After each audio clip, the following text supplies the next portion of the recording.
Professor Marcos Vinícius de Freitas, prazer falar contigo novamente. Muito boa noite para o senhor aí na China.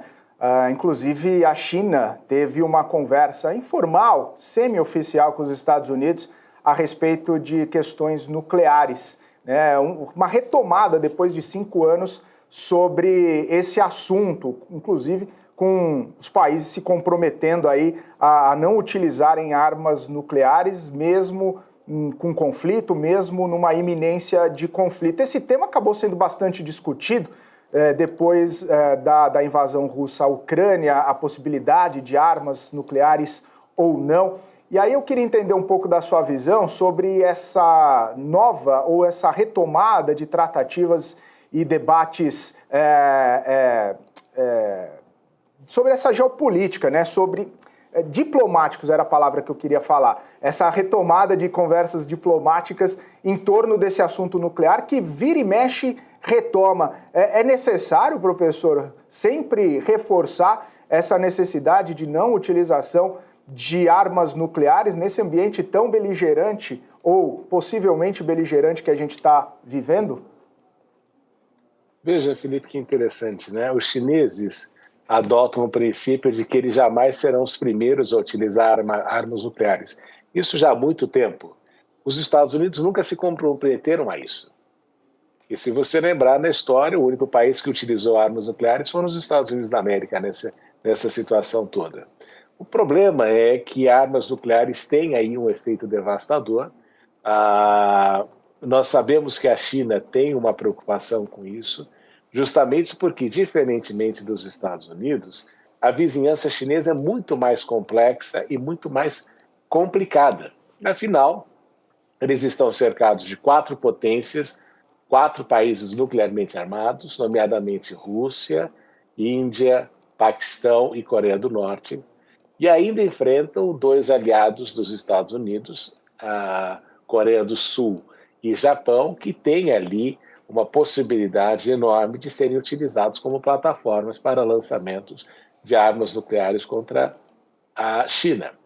E os Estados Unidos contam eu sempre digo, os Estados Unidos contam com os 2 melhores exércitos do mundo, um se chama Oceano Pacífico e o outro se chama Oceano Atlântico.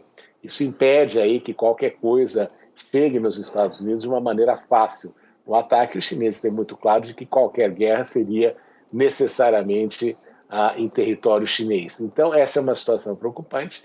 E o que nós notamos é que, à medida que a China aumenta o seu estoque nuclear, ela tem aí procurado fazer com que os norte-americanos, em primeiro lugar, não se sintam aí ameaçados nesse processo todo, mas também evitar que haja a expectativa de que a situação fique fora de controle.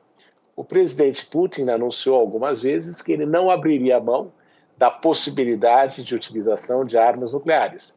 Mas o que a gente viu, né, Felipe, aqui é importante de falar, porque sempre tem muita gente que é contrária à China, eu sempre digo, né, tem muita gente que quer que se fale mal da China nesse processo todo, eu falo, para falar mal de China, tem um monte de gente que fala a respeito, sem entender direito aquilo que acontece.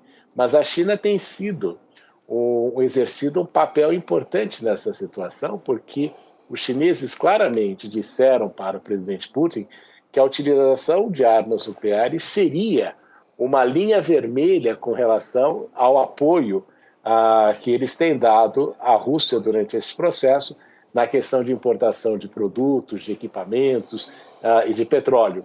Então, o garantidor nesse processo todo tem sido justamente a China, para assegurar que a Rússia não utilize o seu estoque nuclear, que é maior do que aquele que você tem nos Estados Unidos. A Rússia é uma arma de guerra, tem um armamento militar nuclear muito grande. Isso é sabido, e é por essa razão que a situação sempre é preocupante naquilo que acontece na Ucrânia.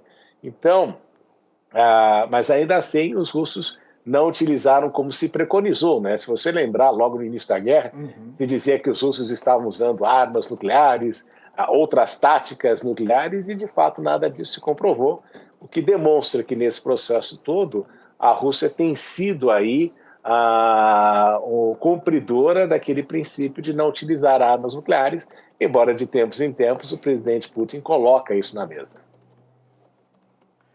Muito bom. Professor Marcos Vinícius de Freitas, agradeço sempre sua participação. Obrigado mais uma vez por estar aqui conosco. Um ótimo fim de semana. Até a próxima. Mais um grande abraço para vocês. Um excelente dia. Obrigado, professor de Relações Internacionais Marcos Vinícius de Freitas, todas as sextas-feiras aqui conosco. 11h51, Maurílio Gold.